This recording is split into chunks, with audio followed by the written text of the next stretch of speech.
professora de Geografia, e aqui no Explicador Virtual a gente vai dar continuidade ao conteúdo do 6º ano. E nós vamos ver a revisão da matéria geral. Bom, primeira questão. As paisagens do campo ou rurais são espaços usados pelos seres humanos para desenvolver atividades do setor primário de produção, que são... Bom, aqui ele coloca algumas características, né, algumas atividades que estão dispersas entre o setor primário, o setor secundário e o setor terciário.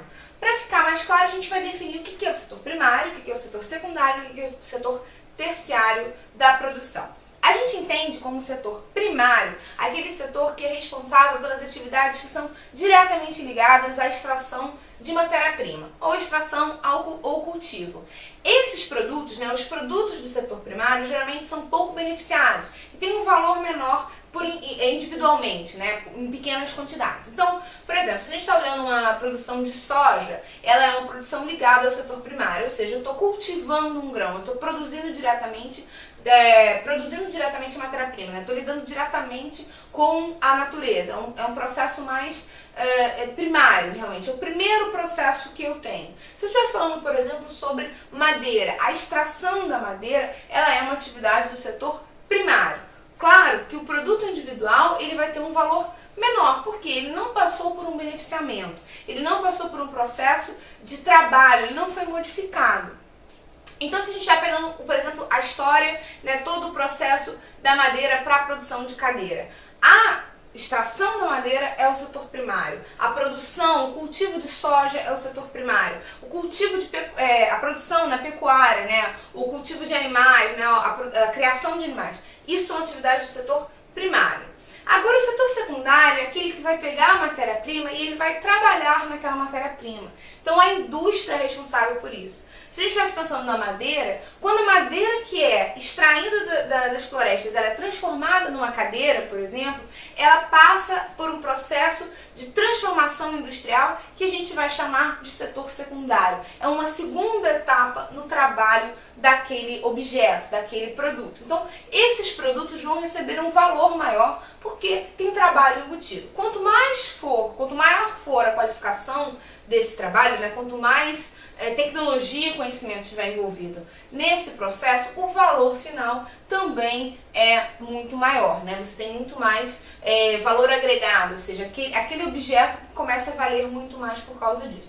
Então, se a gente vai pensando, por exemplo, na indústria química, quando você tem a extração dos princípios, né, das plantas, né, dos vegetais que têm os princípios ativos que vão ser utilizados na indústria de cosmético, por exemplo, ou na indústria de remédios, quando eles passam por um processo de beneficiamento, quando eles são trabalhados quimicamente, eles vão passar por um processo também de encarecimento, eles vão ficar muito mais caros. Bom, esse é o setor primário, né? Então eu estou lidando diretamente com a aquisição de recursos naturais, com a aquisição de matéria-prima. O setor secundário é o processo da indústria, a transformação dessa matéria-prima. E o setor terciário é o setor de serviços. Se a gente estivesse pensando na cadeia de produção de cadeiras, por exemplo, ou de móveis, a extração da madeira seria o setor primário, né? O contato direto com o recurso natural. O setor secundário seria a transformação dessa madeira em cadeira. E o setor terciário é a venda, é o comércio, é a venda desse produto. Então, tudo que estiver pensando em serviços ou comércio estão ligados ao setor terciário. Então, não só o comércio é o setor terciário, mas também o setor de serviços. Então, um professor, ele trabalha no setor terciário, ele vende um serviço. Um médico também, um enfermeiro, um advogado, são profissões que estão ligadas à venda de serviços. Você trabalha no setor terciário. Hoje em dia, boa parte da população das cidades trabalha no setor terciário, até mesmo porque o setor primário e o setor secundário utilizam muitas máquinas, utilizam um grande maquinário e acabam dispensando mão de obra para o setor terciário. Pensando nisso, quais são as alternativas aqui que vão colocar características do setor primário, né? Atividades que são relacionadas ao setor primário. Então a gente tem aqui pesca, indústria e comércio. Como a gente viu, indústria e comércio são atividades, a indústria do setor secundário e o comércio do setor terciário, do terceiro setor. B, agricultura, pecuária e extrativismo. A gente aqui tem uma atividade que pode se pensar. Tanto a agricultura, que está ligada ao cultivo do solo, quanto a pecuária, que é a produção de animais, quanto o extrativismo, que é a coleta de materiais, elas estão ligadas ao setor primário, porque são atividades que não vão envolver não estou envolvendo um grande beneficiamento, né? Eu só estou coletando aqueles materiais ou cultivando aqueles materiais, eu não passo para um setor industrial. Então, a alternativa correta é a alternativa B. Bom, questão 2. Marque 1, né, para problemas ambientais no campo e 2 para problemas ambientais na cidade. Então a gente vai ver aqui alguns problemas que a gente encontra, problemas ambientais, que podem ser ligados ou ao campo ou à cidade. Então, efeitos da erosão. Efeitos da erosão podem ser características do campo, né? Uma vez que a gente tem aqui um processo do próprio cultivo, a utilização de maquinário, a retirada da floresta que iria proteger o campo, tudo isso favorece o fator de erosão, a perda desses nutrientes do solo também. Poluição de água e esgoto. Também é uma característica que pode ser entendida como do campo, mas muito menos. A gente vai encontrar esse problema ambiental muito mais fortemente nas cidades, porque eu tenho uma população maior, eu vou utilizar mais uma rede de esgoto maior, eu tenho uma produção industrial, tudo isso vai contribuir para a contaminação da água. Se essa cidade não tiver um bom planejamento, não tiver um sistema de planejamento, isso também vai contribuir mais ainda. Efeitos da queimada. Essa é uma atividade muito ligada aos problemas ambientais do campo e também muito ligadas a práticas primitivas de trato com o campo. Então, é muito comum que agricultores que não têm uma grande tecnologia, que não vão utilizar insumos e fertilizantes, né, produtos químicos para ajudar a produção, que eles utilizem a queimada como forma de fertilizar o solo. O problema é que essa fertilização do solo ele dura apenas alguns anos, depois aquele solo ele acaba se perdendo, sendo descartado e perdendo sua capacidade de produção. Grande volume de lixo produzido. É igual a questão aqui da poluição de água e esgoto. Não quer dizer que não tenha produção de lixo no campo, mas a concentração de pessoas é muito maior nas cidades. Por isso, a produção de lixo também é muito maior. E claro que geralmente a gente pode associar a vida urbana a uma vida que produz mais lixo do que a vida no campo, que costuma ser uma vida que não vai produzir tanto lixo, mais ligada à utilização de produtos naturais, tá? Poluição do ar.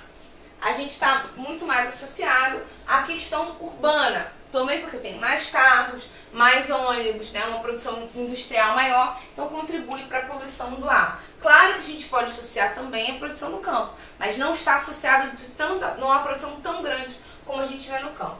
E o uso inadequado dos produtos químicos na agricultura. A agricultura é uma atividade ligada ao campo, então a gente pode colocar aí a alternativa, né, 1 para falar sobre a produção de poluição no campo. Então a gente pode ver aqui que os efeitos de erosão estão ligados ao campo, a poluição de água e esgoto, né, do sistema de água e esgoto, pode ser ligada à cidade, os efeitos da queimada estão muito relacionados ao campo, a produção de um grande volume de lixo, vê que é um grande volume, não lixo, porque lixo pode ser produzido no campo também, mas a quantidade na cidade é muito maior, a poluição do ar também é um fenômeno muito urbano, e o uso inadequado dos produtos químicos na agricultura a gente pode relacionar aos problemas no campo. Bom, agora a gente vai falar sobre conceitos de geografia. Defina os conceitos de geografia e vamos definir o que é geografia, como é que a gente pode definir e entender o que é geografia.